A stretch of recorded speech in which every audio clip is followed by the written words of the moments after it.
Hey there, guys. All right, today we are back with some more overly sarcastic productions, and this time hitting up Trope Talk, writing what you know. This one, it can be potentially a very confusing trope, but I do believe I understand it actually. Before we go into my pre-video thoughts, make sure you go and check out the links in the description box below, and follow me over at Twitch, and check out the Discord. Blah blah blah.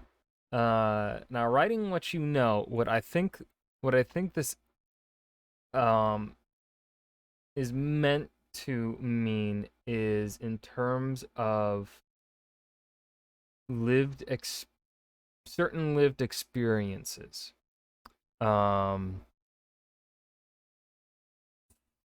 like there are certain stories that I might be able, I can be, perhaps I could be capable of telling them, but that doesn't always mean that I should, nor does it. And then, of course, there are instances where I'm probably genuinely not capable of telling those stories, even after no matter how much research I do. Because there are some things that are intrinsically learned from the lived experience that I will never be able to comprehend and get across in the writing, which will just make the writing weaker. And I'm someone that wants there to be a bunch of like deeper kind of things happening. And if I don't got that lived experience, I'm not going to be able to really get that across. Right now, I can write stories about white men, cis white men, and their um the idea of pursuing societal change and also discussing the inherent uncomfortability of pursuing that societal change for greater equality.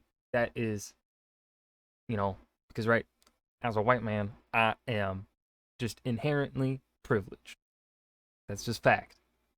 Uh, and in order to help marginalized groups of people, it is going to require people like me to be uncomfortable because we are getting rid of the institutions in place to, you know, raise up marginalized people so that things are on a more equal footing.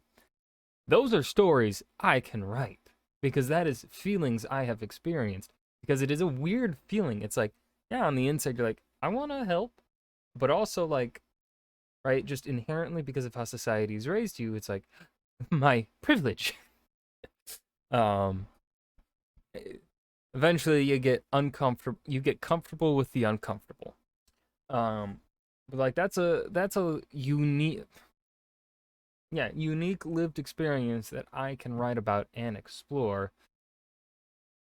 But I ain't gonna be able to tell a story about a person of color uh going through society and trying to make that change as well.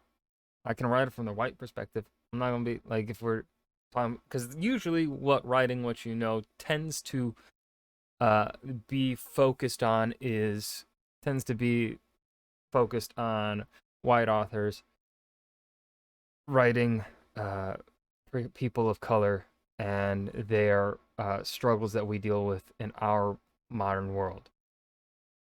Um, and that so a good bit of people don't enjoy that for very valid reasons, right? Obviously, if we lived in a perfect society and we did not have the issues that we have, everyone would be able to write a story about whoever they'd want. But we don't live in a perfect world. We gotta, read the room, right? A lot of fucking white authors do not read the room. Um, but and then also applies to uh people of the LGBTQ community, um, straight authors writing gay characters going through things that are rather similar to what gay people go through in our world, right? And that just, you know, at worst, it's harmful. At best, it's ignorant, I think. Um, uh, because there will always be some things that I'm not going to be aware of, right? There are going to be just intrinsic things and feelings that I will never be able to comprehend. And books are supposed to make you feel things. Uh, and if I can't get a certain intrinsic, inherent feeling across because I'm not aware of it, then that's just gonna, not gonna be a good story. Uh, and two, could potentially just be harmful, right? So it's like this does not apply to, um, writing. It can. It also somewhat applies to different cultures, but more so also cultures within your race, right? Or um, I think it also depends. I think it, in terms of culture, it depends on how you go about it. That one is a more specific kind of conversation, um, with a lot of caveats. Whereas what I was just talking about for the last like 4 or 5 minutes is one that's kind of like pretty easy to get across of, hey, just don't, just just just don't. um if you don't like, but like exploring other cultures and writing about them into your work, right? Combining different parts of different cultures together, I think that's okay. There are people who are probably going to have disagreements, and that's totally valid, right? Especially people that may come from cultures that have been suppressed, um, or treated very poorly, um, or even fetishized, may not, for valid reasons, may not like that. Up to you. Up to you as the reader slash writer, with what you are comfortable with. Me personally, yeah, no, I'm not gonna write, uh, because I have in my stories the idea of anti-imperialism is very intrinsic, and so if I were to, in that exploration of empire and how it works, is something very inherent into my writing right now, the stories that I'm working on. So to then write a person of color's POV, even if racism is not present in the world, because of the way our world has developed, especially for the American audience, and I'm just gonna say especially for the American audience because it's the audience that I know best because I am an American, clearly. Um, it's that whole topic be- because of the last 200 years and how empire has worked, how the United States has served as an empire in its past, how it kind of serves as a neo empire today, um, is very, even if there isn't racism in your world, there's probably going to be some subconscious elements to it if you are telling, an anti-imperial story that is going to be there inherently because of the society that we live in. Thus, out of an abundance of caution, I am, even though there's not racism in my world,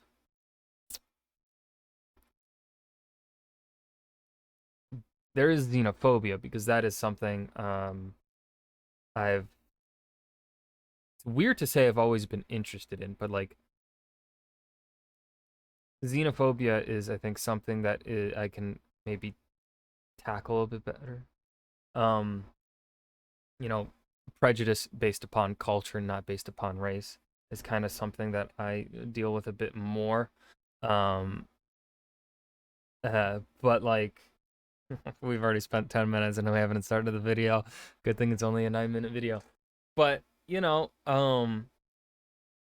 it's going, I'm gonna, out of an abundance of caution, I am not going to write through the POV of a person of color in my stories because subconsciously I'm probably, there's going to just, it's just, I might subconsciously end up writing something in that, you know, it may not be harmful, could be ignorant, um, but ultimately because of the goals of my stories and stuff, uh, I think it could end up uh, hurting, right? My intention, right? Intentions are well and good, but intention ultimately does not matter if it negatively affects the group that you were perhaps trying to uplift, help uplift, or write about, right? If your intentions are good, but then what you ended up doing actually just harms, your intention don't matter, right? It sucks that that's the case, but that's the way it is.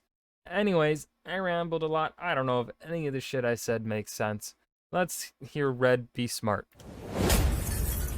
Hey, what does write what you know mean? Because I don't know what it's like to be a dude, and dudes generally don't know what it's like to be girls, but we write people who aren't us all the time. So when people say that, what are they actually talking about? Alright, here's the thing, real quick. Writing and acting, they're kind of the same thing, so because I'm better at acting than writing, let's use that as an analogy for a minute. You can't act something you don't know. You gotta draw on your life experiences and use them to portray your character's experiences. For an example, when Scott McNeil needed to portray the trauma of his character Duo seeing his Gundam get blown up, as seen here,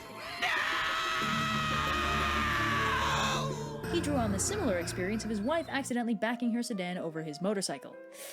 I feel you, bro. Point is, you can map your existing experiences to more alien ones. Few of us have had their personal giant robots blown up in front of them, but most of us have had important things broken in the past, and the feeling is much the same. Personal anecdote time. Last year I attended a voice acting panel thing run by David Vincent. He played this guy. And among other things, a few of us got to try our hand at doing a little onstage reacting to hypothetical situations, including death scenes. Now, none of us had died before, but the more interesting voice stuff was before the dying, so that wasn't really a problem. I got challenged to provide the voice of someone who just got splashed with acid, set on fire, and then fell out a window. Now, I hadn't technically done any of those things, except for the fire part. Pro tip, super glue and cotton don't mix. But it wasn't too hard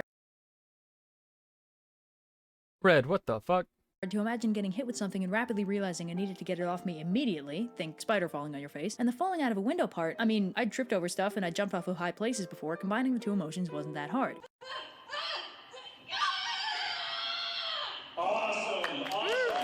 And it was pretty fun. So in acting, you kind of build up a repertoire of things you understand and can recreate. Fill in the blanks with your imagination and do your best. Now the trick is, in writing, write what you know is this. It doesn't mean only write what you've lived through, it means draw on what you understand to make your story. You might not know what it's like to Yes and no, right? Like, it's very.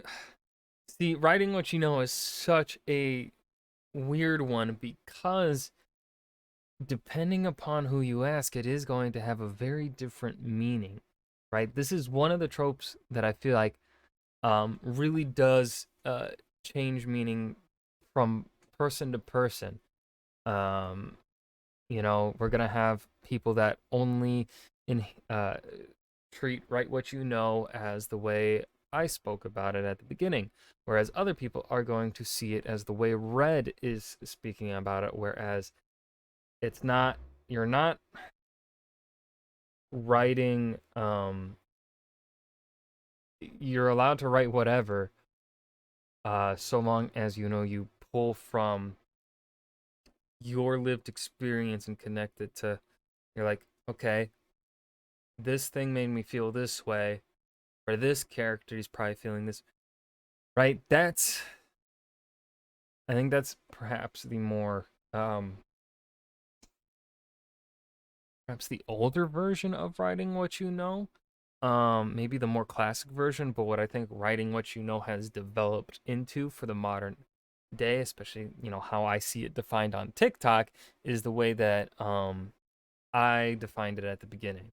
be a half-selkie college student, but you might know what it's like to be torn between two cultural heritages and or two families that never interact. You're probably not a highly trained government assassin questioning their choice of career, but the odds are good that you've done unpleasant or boring work out of habit while mentally distancing yourself from your situation. But there are, you know, limits. If you're writing a job or background that hasn't really existed in reality, you can play around, but if you are writing from reality, it's harder to justify doing that. If you have no background in science, writing a science fiction story is liable to be difficult. If you're not familiar with a certain culture, you might not want to write a story set in that culture without doing your research.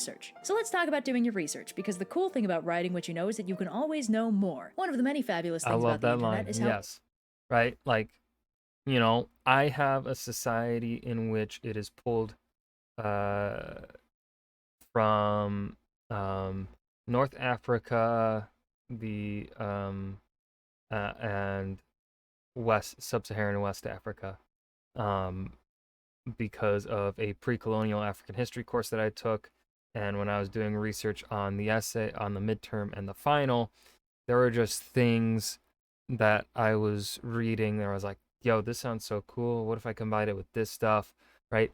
But how I'm going about exploring that culture within the book is you are seeing it from you'll be seeing it from um, someone, not someone from that culture's eyes. You'll be seeing it from an outsider looking in, right? Because again, that is really writing what I know, you know? Um, I may have, right? I may have feel I have I have feelings about being a part of the culture that I was born into. And I could certainly relate that and write through the POV of a character from that culture, right? But what I think personally will hit more, and perhaps give a better sense of wonder as well, maybe make things more intriguing, get the audience more curious, is as someone that had to do research to create this culture, and to get these ideas for the culture, that is a mishmash of things. Um, I was an outsider looking in and reading and just being fascinated and intrigued and like, oh, that's so cool. How they, what they did differently in this point in time compared to the society that I'm aware of from a historical standpoint, in Europe of that same time period, right? The progression of the society and things like that, the geography of the area, just all that kind of stuff. Like, yeah, this one is a weird one to talk about. Easy it is to learn stuff through it. Not only that, you also get personal anecdotes from people from all over the place with all kinds of backgrounds. If you have no idea what it's like to be adjective in place, you can find someone and ask. Or, like, if you've never had a certain job, you can find accounts from people who have worked that job. I am 100% not a Redditor, but I'll routinely scroll through Ask Reddit because the But also, like, if you are going to write through a POV of someone, like, continue to use my definition. It can be done, but usually where I see it, where I think people tend to not have too much of a problem with it, is when that author works with someone from that community, and like they are essentially, listed. Essentially, they become kind of a co-author. I think Brandon Sanderson even said this in a live stream a while ago. There was I think someone asked him if he was going to write a sequel to this one book or whatever. And the way he answered it was, he wants to, but he needs to work with someone, I guess, from that culture that he pulled from or whatever, um, in order for it to work. In order for it to also not be harmful, right? That that is the right way to go about it. Now I haven't read all of Sanderson's work, so I don't quite know actually which book he was talking about in that instance that would have been the sequel to.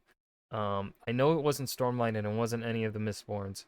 But yeah, uh, you yeah, sheer volume of life I don't know how to experiences there word things is right now. amazing and super useful when you're writing or world building. And on the more scientific end of things, you can self-teach to a certain degree, but you can also ask people who do this stuff for a living. Another personal anecdote for you. In a sci-fi world I was working on, I decided I wanted to make genetically engineered photosynthetic humans. Now, obviously, I don't know anything about genetic engineering, so I decided to handwave the specifics of the genetic modification because that didn't strike me as story relevant. But what was important was knowing how much oxygen the skin-based photosynthesis would produce. I wanted to know how well this character could function in a low-oxygen environment, because that was was potentially plot relevant. So I looked up how much oxygen a square inch of photosynthesizing plant life could produce, I approximated the surface area of the average human with a little help from Google, and I looked up how much oxygen the average human consumes in an hour. I found that in order to make it work, I need to increase the efficiency of the photosynthesis by a factor of about 24 for a photosynthesizing human to get all the oxygen they needed if they allowed their entire surface area to be exposed to sunlight, but this was fine because I could handwave that too. So that was okay, until I remembered that photosynthesis also produces glucose. So I looked up how many molecules of glucose are produced per molecule of oxygen during photosynthesis, compared the amount I'd gotten from my previous calculation to the amount a human body used in an hour, and ended up discovering that photosynthesis produces 4 times as much glucose as a human body can consume.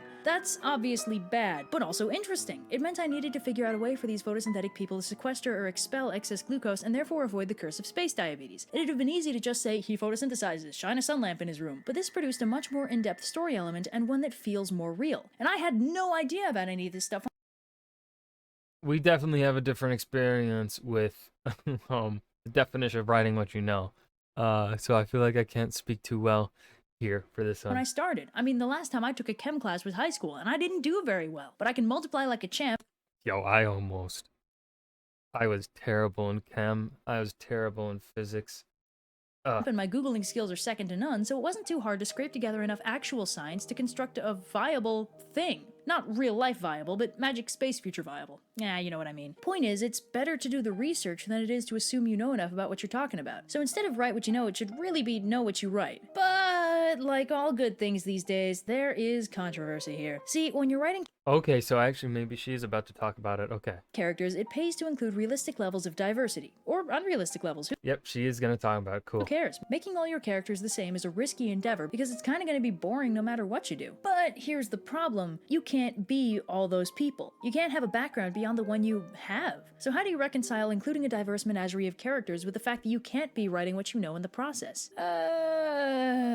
Well, there are a few schools of thought. The first option is to not include diversity. You know, just in case you offend someone. This is a response to the second option, where to add diversity, you include, stereotypes. Unsurprisingly, neither of these really reap the benefits of writing diversity into your character backgrounds, and neither.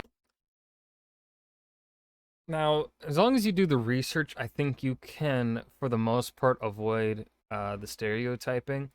For in my opinion, I feel like stereotyping is pretty easy to avoid. Of course, there are going to be subconscious things that might slip through the cracks that I am unaware of, that you are unaware of, and that is the point of beta readers and sensitivity readers. That is what their purpose is. They are to help you catch those things, right? What else? My dog barked and it threw me off track. But yeah, damn, I really blanked. Holy shit. I had something smart to say, and now I lost it. Oh, I think, using, because we just talked about a good bit about third person, limited third person POV in the narrative, trope talk earlier this week. Oh wow, my dog is really barking. We're gonna pause a sec. In the third person, what you can do, right, is because you're not in the head of that person, you don't have to write their lived experience. Now, of course, there are going to be subtleties that they may do in their actions and the way they speak that you have to be conscientious of and do research about and talk to people about. But that is certainly a lot easier to tackle than writing a story through the eyes of that person, right? My dog is really barking, and I know for a fact he is barking at fucking nothing. Jesus Christ. Neither is ideal. The third option is to include diversity, but to never address it. So like, write a black character, but never really discuss the effects her being black has on her life. Write in a gay character, but don't really comment on it. This is a safe option, kind of. In fact, it's got its own problems, because although you're reskinning these characters to fit into a minority, you're not exploring the actual consequences of being a member of that minority. And that's the point of this option, because presumably you're doing this because you yourself are not a member of that minority, and don't trust yourself to be able to accurately represent it. You risk falling back into option 2, basically. An example of this is the, ambiguous. So, the way around this is my idea of the way around this, and what I've somewhat seen online especially with the whole idea of ambiguously brown, which is certainly a problem, right? Where people say like the character is tan, dark, but they're not just saying um, or like olive skinned is one especially that is used to be ambiguous. Olive skinned can apply to a good large groupings of many peoples. Um, I just fucking go um, dark black skin, light brown skin. Uh, I tend to use based on what I've like just fucking reading up um um on writing with color. There's a Tumblr feed I think that is literally a Tumblr page that is literally just called writing with color. Very useful. Helps you come up with like a bunch of different ways to describe skin tone. For people that would be like our real world Asian you know, skin tone. I That's when I use uh tend to use olive. Um Now the undertone of Asian skin tone is olive with a yellow undertone. I can't remember if it's warm or cool undertone. Um but I avoid using the yellow part because of our society being, using that as an insult. Um, and so I tend to leave it at, I'm trying to remember off the top of my head. I tend to just leave it as kind of olive skinned. I don't really add much more than that. I'm essentially trying to figure out a better way to get the point of, aside from their names, find a different way to get it across that, yeah, this person is supposed to look like what an Asian person would look like in our world. Um, um, and yeah, I think that was where I was going with this. um, on the gay perspective, that you know that one I kind of just like, yeah, I kind of just mentioned like a character will have in the current book that I'm querying and trying to get sold to an agent.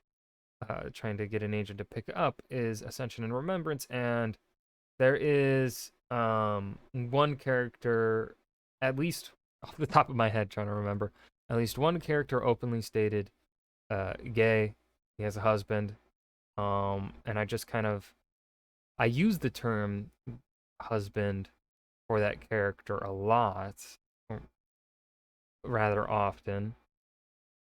Um, but yeah, there isn't none of the characters like make any special note aside from that is that character's husband, because and not because of um it's just because in my world that isn't something people care about like in our real world. um yeah, it's just, that's it's like, yeah, I mean, if you want like, and this is one of the things that I think uh this goes into, if you want a story where it explores what it's like to be a gay person in, say, a fantasy world or whatever, there are a bunch of independent queer authors out there that are writing those stories. You can find those. Don't go looking towards people like me, right? Right? Like, I feel like that's should be pretty simple, you know? Or if you want a story through a black character's POV and what it's like to be black within, say, a fantasy empire or whatever that has conquered their land, there are stories like that written by black people all over the internet. You can go find those. That's not right. Just go to them. Go to the people that you know have that lived experience of prejudice, or have lived within that go to the people of that marginalized community to read those marginalized stories, right?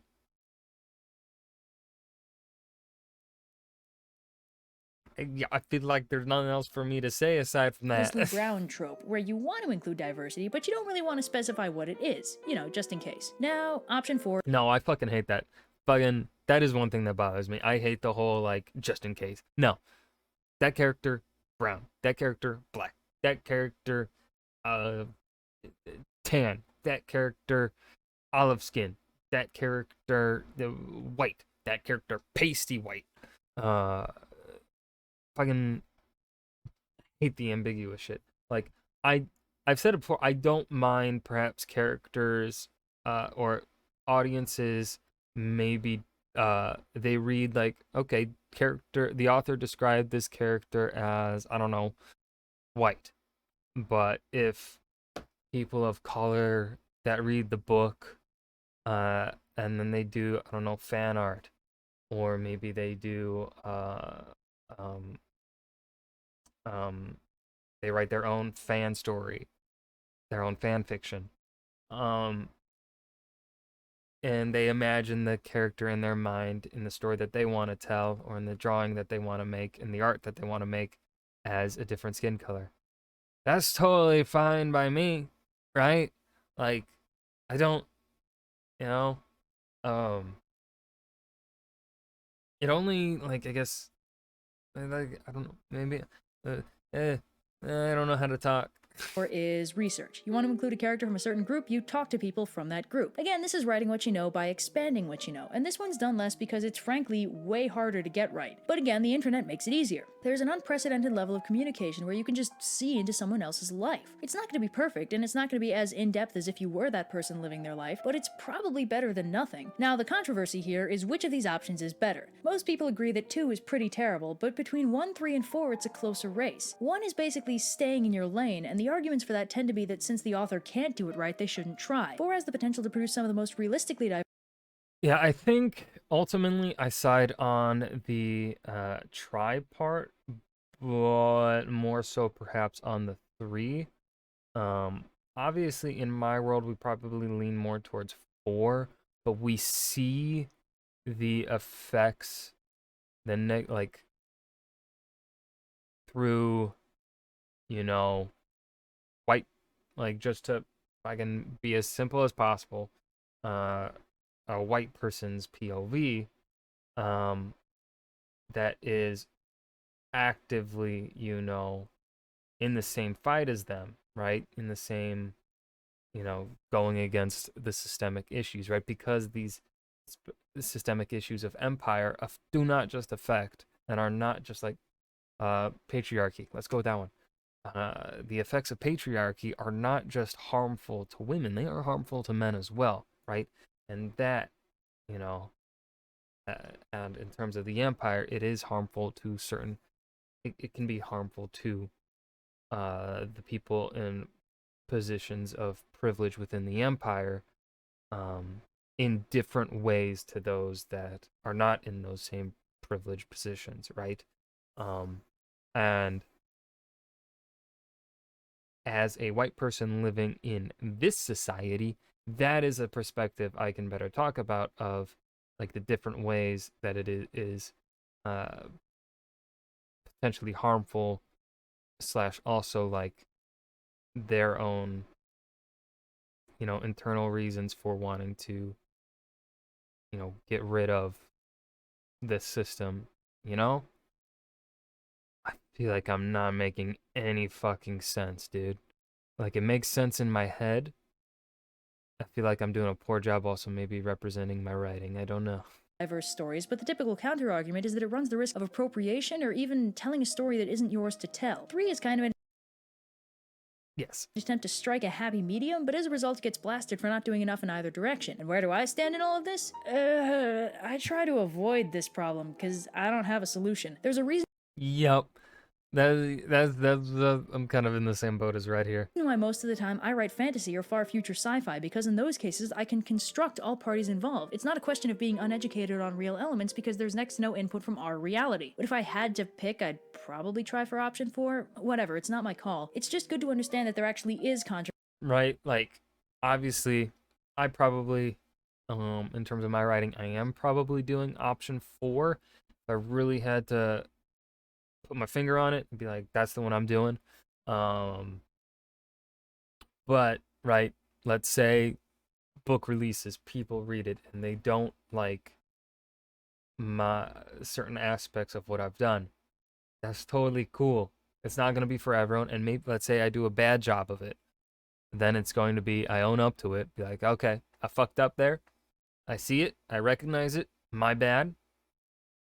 I'm gonna do better in the future, right?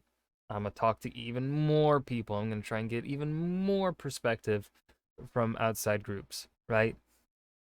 And fix it and like do better in the future, right? Rick Riordan does this. He did some things that were stereotypes when writing Blood of Olympus. He apologized for them. He owned up to them. He was like, "Yeah, messed up," and he's gotten better. And he also, through his publishing house or whatever, he uplifts marginalized authors.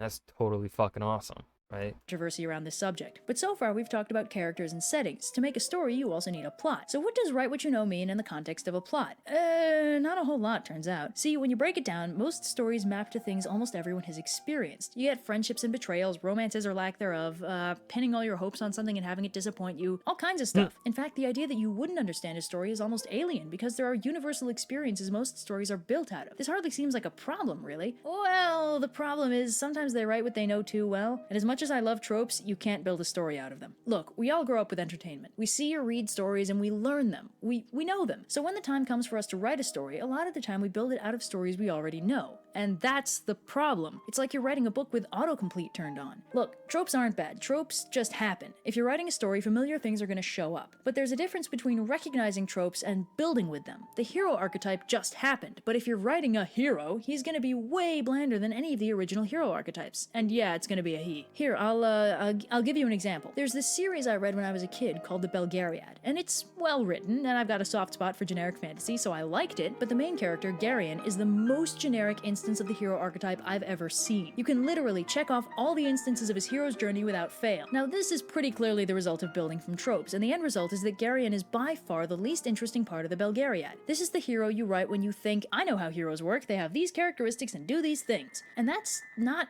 memorable. But if you want to look at a character who fits the hero archetype while still managing to be vastly entertaining, I wish to draw your attention to YA protagonist Percy Jackson. I've complained about those books before, but I have no complaints about their hero. Percy is one of the most entertaining protagonists I've ever read, but his Honestly, he could be the number one. He really could be, because the boy is fucking funny, man. heroism isn't what makes him interesting. It's the constant state of near-panic disorientation that makes him fun. He does heroic things, but the first-person perspective helps us see how screamingly unprepared he is when he does those things. Percy wasn't written to be a hero, he was written to be a teenager in over his head. And it's great! And that's the point! The hero archetype appeared within his character, but it's not what he is. Riordan wrote Percy as young and dyslexic with ADD because he knew those things from his own son. He wrote what he knew from life, not what he knew from stories. And that produced better stories.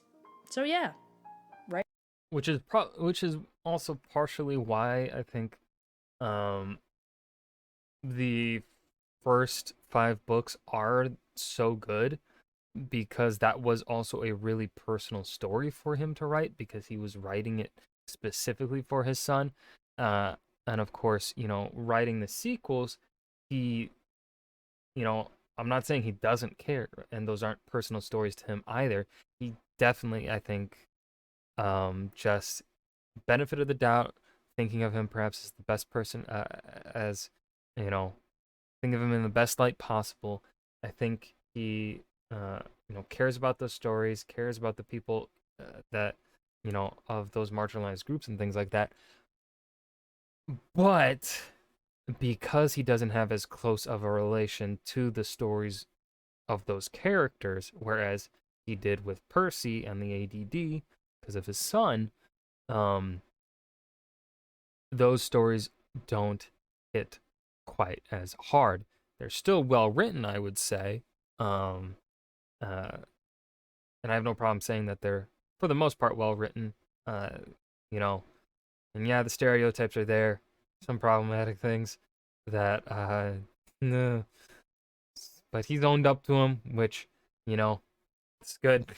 But for the most part, pretty well written. They're not gonna, I don't think they're gonna hit as hard as Percy does because Percy is such a more personal story, you know? So, yeah. I hope you guys enjoyed. Remember to hit that like button and subscribe for more, and I'll see you guys in the next video. Peace.